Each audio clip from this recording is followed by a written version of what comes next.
Hey, what's up, everybody? Video 44 coming at you with another video. All right, so we're talking about the Cleveland Cavaliers and the Los Angeles Lakers, who are going to be playing a matchup tonight in Cleveland. And boy, is it a very extensive injury report on both sides. First of all, let's get to our Lakers. We're going to be missing Jared Vanderbilt again with a continued recovery from his heel. He should be back very soon, but not tonight. And we also have Rui Hachimura, who's going to be out. And we just got Rui back about 2 weeks ago. Now he's out again with a nasal fracture. No mask for him. They're going to make it so that he sits for a little bit and is going to be reevaluated in 1 week, which means he's going to miss the entire road trip, 4-game road trip. So that's what we got going there. Braun and AD are game time decisions. And good news on Cam Reddish, he is also a game time decision. So hopefully all three of those guys will be able to go. On the Cleveland side of the game, they're missing Ty Jerome and Dean Wade for certain. But Isaac Okoro and Donovan Mitchell are likely game time decisions. So that probably means Donovan Mitchell will be back for the first time in about 4 games. His team's actually done pretty well without him, but after getting blown out by the Miami Heat in the previous matchup, they're going to probably try to have him run against us just like everybody else tries to come back against the Lakers. I'll tell you one thing that stood out in a major way for me. I'm doing a little homework about the Cleveland Cavaliers. 3 games ago, they played against Nikola Jokic and the Denver Nuggets, and Jared Allen had a plus 42. I don't think I've seen a higher plus minus than that. I don't think I've seen that. When I look at the stats, all the times that I've ever seen stats, I don't remember ever seeing anything that high. Plus 42, and they beat the Denver Nuggets. They didn't win by 42 points, which means they were probably down by a lot when he was out. And when he came in, they went up by a lot. So it's just one of those situations where you got to respect that. He didn't have a good plus minus against the Heat. Nobody did. They got blown out by the Heat pretty good. And in that game, you will see that what's the point guard's name? He used to play for the Toronto Raptors. Kyle Lowry had 7 out of 10 threes in that game, so they really had issues guarding behind the perimeter. Yeah, man, this Cleveland Cavaliers team has a new point guard down there that they got, an undrafted guy by the name of Craig Porter, who's really been helping them while Donovan Mitchell and some of the other guards have been out. They've been moving Garland to the 2 in some situations, or otherwise having him come out as a backup point guard behind Garland, depending on how they want to run Garland. And he's really been helpful for them, man. Really, really helpful. So we're going to have to keep an eye open for him. I don't know how useful they will make him tonight if Donovan is there and Isaac is there. That brings their rotation back to where they want it to be. But as long as they're missing a guard, Craig Porter is somebody that we're going to have to do some homework on and learn about. I've never seen him play. Never heard of him. He's a rookie, like I said, undrafted, doing the Austin Reeves thing. But he's coming in and stepping up big to start this season as a backup point guard for the Cleveland Cavaliers. The Cleveland Cavaliers have a pretty extensive bench. I'm not going to say their team is deep because I don't think of them as a deep team, but they do have a lot of players that they can throw at you. Couple guys that we know, Double T, Tristan Thompson is on this team. Damian Jones has also been traded to this basketball team, so that's 2 of the guys that we know for certain. Imani Bates is a high-level rookie that I like a lot. I don't know how many minutes he's getting right now. Not as big of a role as I thought he would get with so many forwards missing, but he is on this team and somebody who is very capable of reaching high levels with his play. Of course, you got to mention the guys that are out. Ty Jerome, Dean Wade, they're out. Then, you just look at like Isaac Okoro, as we mentioned, defensive player, high-level athlete, not really a three-point shooter, but has hit threes, so you got to be careful with him. But, you got to talk about Caris LeVert, obviously on this bench, very important player. Another player that needs to be mentioned who's also out is Ricky Rubio. When is he not, though? Ricky Rubio's always out.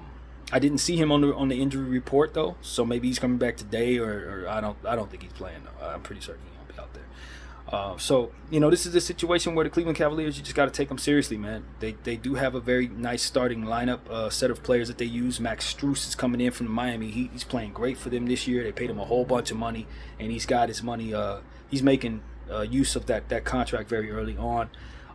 George Niang is a guy they got from Philadelphia, one of the most unathletic looking guys in the NBA, but definitely somebody who's fundamentally sound and can hurt you, especially shooting the ball. I've seen George Niang play well, so don't let the dad bod fool you. He can hurt you. as we often pay attention to with this team, you got to mention Darius Garland, point guard that I would have drafted, but we traded what could have drafted him to the Pelicans, and the Pelicans, no, to the Atlanta as a part as a part of the AD deal. We ended up giving away the pick that would have drafted him. He ultimately was not drafted with that pick. Atlanta took DeAndre Hunter, and then the Cleveland Cavaliers took him thereafter. So if it were up to me, he'd have been a Laker. We'd never even had this future that we're having right now with Darius Garland going crazy in Cleveland, a very, very high-level young point guard rather, who can score the ball, assist the ball at an extremely high level. And as I have a running joke about how he was the best defensive player on one of my NBA 2K years when I was playing a season, he just happened to be like literally the best defensive player in the league. I don't know how that happened, but he was number one overall in defensive rating in my little video game. So I always clown about that, but he does have some things he could do defensively to hurt you in real life. So you got to pay attention to DG. Obviously Donovan Mitchell, superstar shooting guard, tends to chuck it a lot, but also ultimately one of the best players out there. Clearly, most people who know of Donovan Mitchell don't question his game too much. Question is he going to play tonight? And if he does play tonight at a high level, how high of a level will we see him? So that's a question for me. Of course, if I've already mentioned Max Strus, and you have to take into account that front court, of course, with Mobley, Evan Mobley, and of course Jared Allen. Twin tower effect that they have. Two high-level defensive players. Evan Mobley, essentially Anthony Davis's young doppelganger. One of the great players for not fouling while having a high defensive rating. Him and Anthony Davis are two of the best coming out of college for that ever. So we need to be knowledgeable about what Evan Mobley can do defensively and blocking shots. He's very fast left and right. He can really, really move his feet very well and guard players smaller than him. His offensive game hasn't quite come around yet. His three-point game isn't quite there yet, but he's developing very well and had pretty much a breakout year last year. So he tends to come and go with his offense, but his defense will be there, and his length is undeniable, especially next to Jared Allen, of whom I told you guys had that plus 42 3 games ago against the Denver Nuggets in a win there. So we have to be careful with Jared Allen. We know he's a double hand dunking type of dude, blocking all the shots in the world, can stretch the floor a little bit. He's been working on his 3-point game. A very smart player who's going to provide a lot of offensive rebounds along with Evan Mobley. And as I was looking at today, something that Trevor Lane posted, he was essentially letting us know that we are the worst second chance points team in the league, which isn't surprising given the fact that we've given up so many offensive rebounds to other teams. So I'd imagine tonight will be no exception. Cleveland Cavaliers will definitely be in a position to out-rebound us with those two towers down there, and with us missing Rui and Vanderbilt once again this evening. So we're going to need Anthony Davis to first play, since he's a game-time decision, and then second of all, give us high-level play against those two twin towers, who I'm sure are going to be fronting him and doing all types of stuff that ultimately should, in theory, disrupt him. So we're going to need him to play well within the midst of that pressure.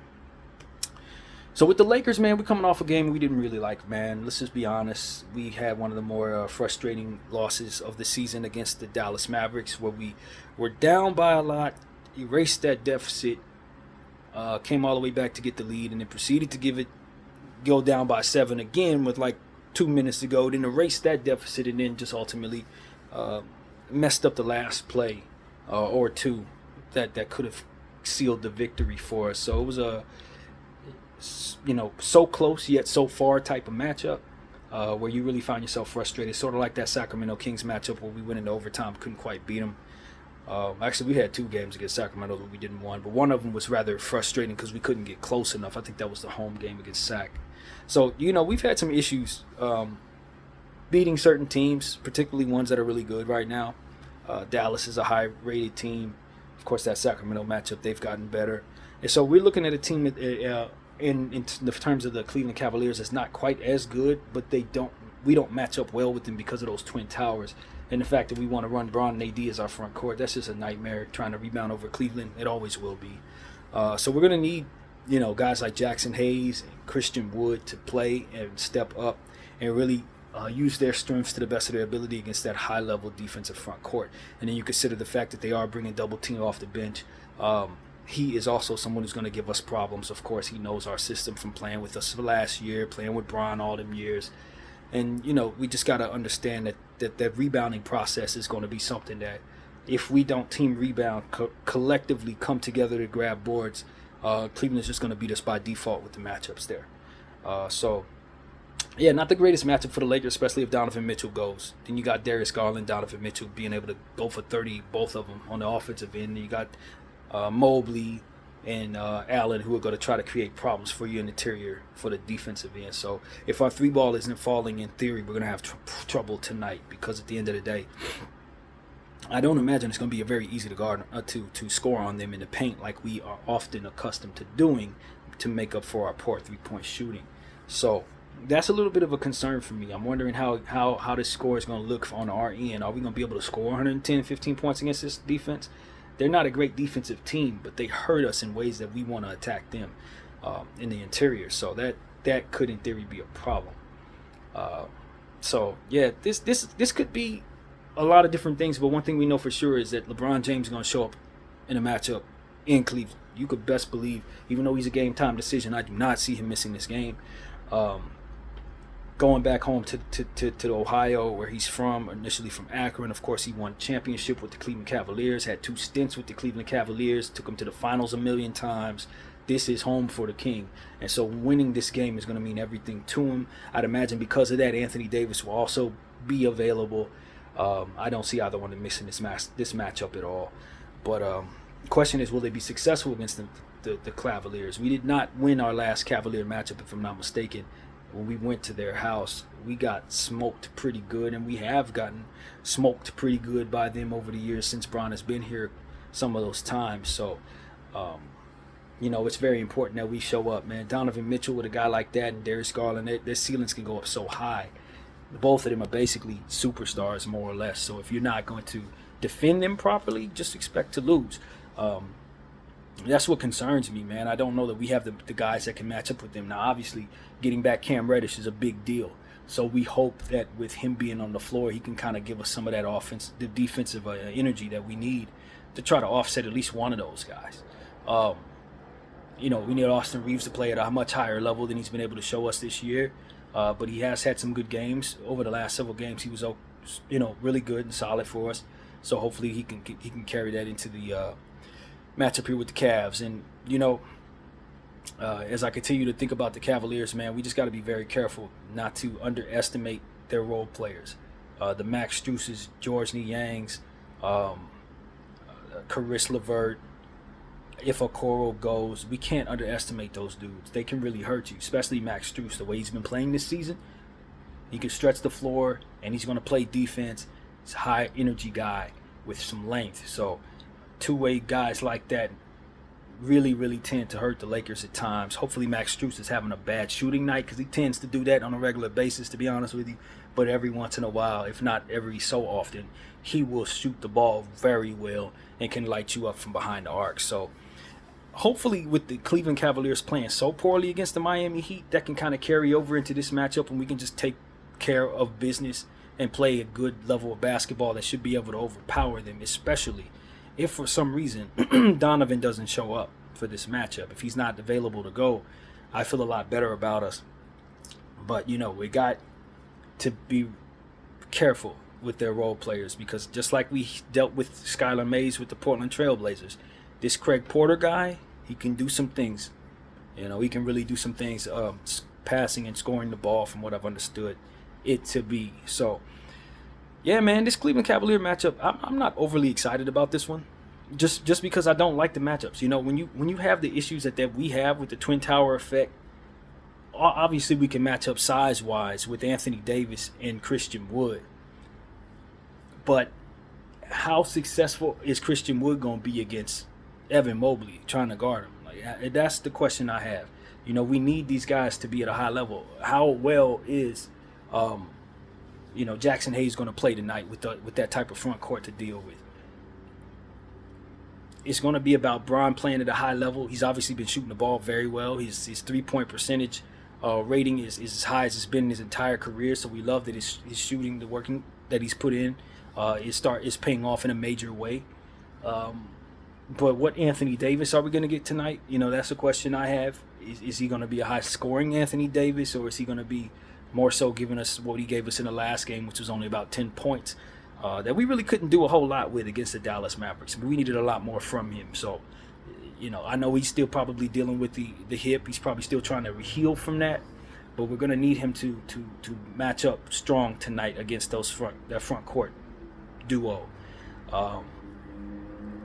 That's really what comes to mind, man. I just understand that the Cleveland Cavaliers are a full team. They have home court tonight, which means that those role players are going to be very comfortable on that floor. And they did get blown out by the Miami Heat, which tells me by default they probably got rest for their stars. They probably didn't play those guys very much in the fourth quarter. So with us getting off of a plane and this type of thing, played about 2 nights ago, at least we got a little rest, even though we played a lot of games in a short bunch of time. And now we're on this road trip. I'm very curious to see what the Lakers are going to do. And given the fact that we don't have Rui Hachimura out there, who's been giving us a strong punch since returning, how much are we going to have to lean on guys like Taurean Prince and Max Christie and maybe even some other guys that we haven't used, like Max Lewis, as much? How much of these guys are we going to have to? How much are we going to have to rely upon them to play well without Rui once again, given the fact that we still don't have the Vandalorian back? So Cam Reddish coming back, hopefully he does go tonight. That will be a big deal for us, so we don't have to find ourselves so far behind in regards to what we're doing with our rotation. But with us missing players so much, can't seem to keep our full team on the floor, or even get our full team on the floor. It's a bit frustrating.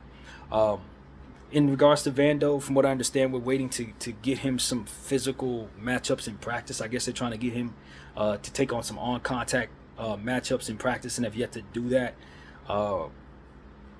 So that's really what the holdup is. I don't know how far into this road trip we're going to have to go through this, though, because we really do need him. And him having been cleared a week and a half ago, it's one of those things where it's like, y'all ain't got around to getting him into those contact workouts. Like, y'all haven't done that. I mean, I don't know, man. I'm just not pleased with the news there. If he's not ready, he's not ready. But the fact that there are things that we need to make it so that he does in order to be ready that haven't been done is frustrating. As a fan, I'm not feeling it. I keep telling this team on this camera that I need them to practice more, and that I'm tired of the excuses about why we can't practice. I don't care about excuses about why we can't practice, because it shows on the basketball floor that we're not good enough. So if you're going to run out there and not be good enough and then say, well, we got so many games going on, so we just don't want to practice, you're going to continue to lose in the real thing. That's what it really comes down to. Either you put in the work in practice and forego some of this rest, or you lose in the games that you play because you're not yet your best. It's all it is to it. The Lakers need to practice more, and I think that Vanderbilt, having not gone through those in contact, whatever they call that, practices, the fact that he hasn't done that is probably because we ain't scheduled enough practices from which to do it. And so that's really where I'm frustrated. If that's what's going on there. If not, forgive me. But I'm just tired of our team not being where it needs to be, and then hearing about them skipping practices or something in practice hasn't been done and all this other stuff that I just don't care for as a fan. I want guys to put in the work, man. Every single day, teams should be willing to practice. I don't give a damn what's going on. You should be willing to practice. Even if it's a back-to-back, y'all should be scheduling at least a 2-hour practice. Because at the end of the day, if not, what are you doing? If you're not practicing to get better so that you can perform best on the floor, what are you doing? You know what I mean? And I'm not for that. I don't understand that. It feels like it's done for the wrong reasons.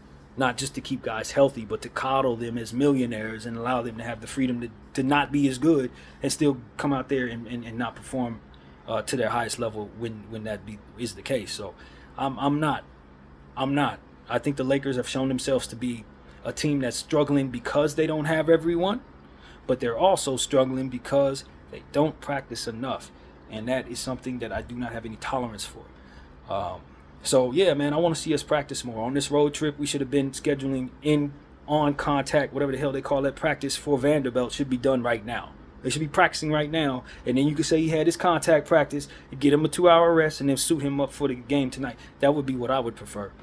It is an early game for us in the Western Conference, of course. Anytime we go to the East Coast, we got to expect that they're going to cater those times for their timeline or their time zone. So this game is going to be 4:30 Pacific, 7:30 Eastern. So we will be ready for that on a Saturday afternoon. And the Lakers are going to be wearing white tonight, and the Cavaliers will have black jerseys on their home floor.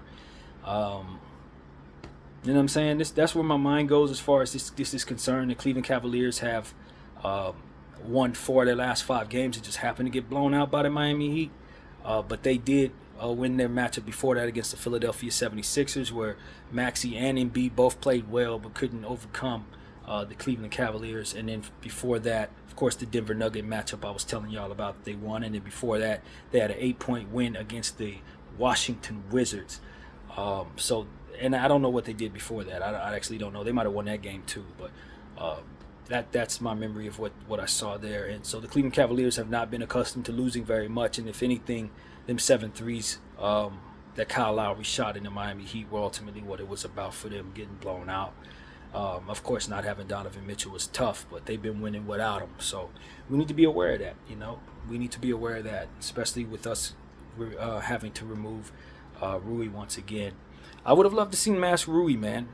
I don't know what this entails. Obviously, you have to mention that it's been a surgery performed on his nose, so that's probably why they don't want him going out there with the mask on. They want that surgery to heal. So, it would have been nice to see Mask Rui, but I don't know if that was the right way to go, and we don't want to play around with that. So this is why you really need Vando back. Like, whatever the excuse is for not having him back needs to not be in place in this matchup. But maybe we get lucky and they come around to thinking like I'm thinking, and send him out there anyway just to help give us the fullness of our small forward position against a team that has a lot of forwards like Max Strus and Isaac Okoro and Imani Bates, who needs to be accounted for. As I said, George Lee Yang, all these dudes are forwards, man. So if you don't have your forward position intact against the Cavaliers, you're going to be up against it, especially with them already having that very fantastic front court. So I just respect that this is a team with role players that probably wouldn't play as well on the road as they would at home, and they're at home.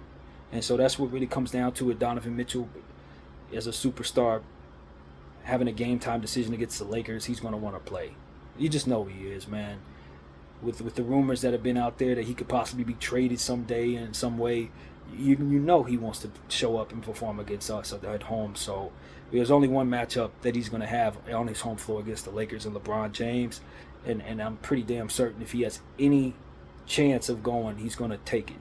So that's a bit frustrating when they got Darius Garland out there who's going to probably try to light you up for 30 anyway. He's a very talented dude. We just don't have the foot speed to kind of guard him and his very, very talented ball handling. I'm going to try to get a lot of assists, that kind of thing. You just know DG is up for it as an all-star last year, and somebody who's likely going to try to make another all-star team this year if he can play enough games. So, I want to say that I have a lot of confidence in the Lakers winning this game, but the way we've been playing, coupled with the fact that Rui's not out there, it just makes you feel a little doubtful about how we're going to perform tonight on the road, man. But we're a tough team. The possibility of having Cam Reddish come back really makes me feel good about what we can do defensively in some cases. Anthony Davis, great defensive player, obviously. So maybe we can do some good things against this not so great offensive team with a couple great offensive players. But LeBron James coming in, maybe he does something fantastic to try to give us a win tonight, because it's, at the end of the day, how many times is he going to be playing in Cleveland going forward? I don't know. But this is a matchup that I'm sure he's had circled on his calendar ever since the calendar came out. And, anytime he goes back to Cleveland, it's a big deal, man. The fans are going to be there, ready to cheer him on. I don't think he's going to be booed and stuff like that. We're long past those days. And I just feel like he's going to get a lot of love, man. Hopefully he feeds off of that type of love and gets us a victory for the Lakers. So, yeah, man, that's what it is, man. Kind of deflated by all of the injuries. I really am. As a fan, having the fact that we just lost this game against Dallas, For us to now be out Rui and still not have the Vandalorian back, it really starts you off not feeling great about this matchup. That's what it really comes down to. Because Max Strus is going to be awake for a game against LeBron because he played for the Heat, now playing for the Cavs. So that's just, what I mean? That goes without saying. He going to want to perform. And, you just know it. Evan Mobley potentially has a big game tonight because he's going up against the guy they compare him to all the time in Anthony Davis. So his elevation is going to be heightened. It knows no end as it pertains to the motivation of the Cleveland Cavaliers coming against us and wanting to show up and play their best.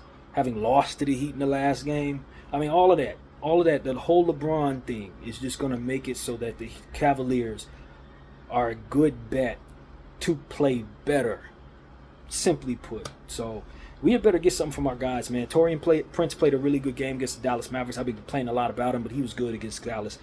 I think, if I'm not mistaken, he played for the Cleveland Cavaliers at one point in time in his career. Don't quote me on that, but I thought he did. I'm pretty sure he did. Yes, he did, because that was the guy they gave Kevin Porter's jersey, his locker to, and Kevin Porter ended up throwing the food. Or Michael Porter, rather. Is it Kevin? Yes, Kevin Porter Jr., the one who's in trouble right now. That's how he got in trouble. They gave Taurean Prince his locker in Cleveland. So yes, Taurean Prince definitely played for the Cleveland Cavaliers. And so that should be a heightened thing for him to come back to Cleveland and want to play well. And, these are the type of things that are just noteworthy, I think, as far as the motivation to come into this building and get a victory for the Lakers, man. So, yeah, man, that's where my head's at, man. Not overly enthused about this game. Not really, given all of this. But it is good to have Laker basketball back. It is definitely good to see Bron go back to Cleveland. And hopefully they can make me feel a lot better about this game than I feel right now. Because at the end of the day, this is Bron going back to Cleveland, simply put. And with that should come a great deal of energy from both sides. So that is pretty much my thought on this one, man. I hope everybody enjoys the game. Like I said, it's going to be at 4:30. And that's pretty much it. Video 44. I'll thank you all for watching. I'm out.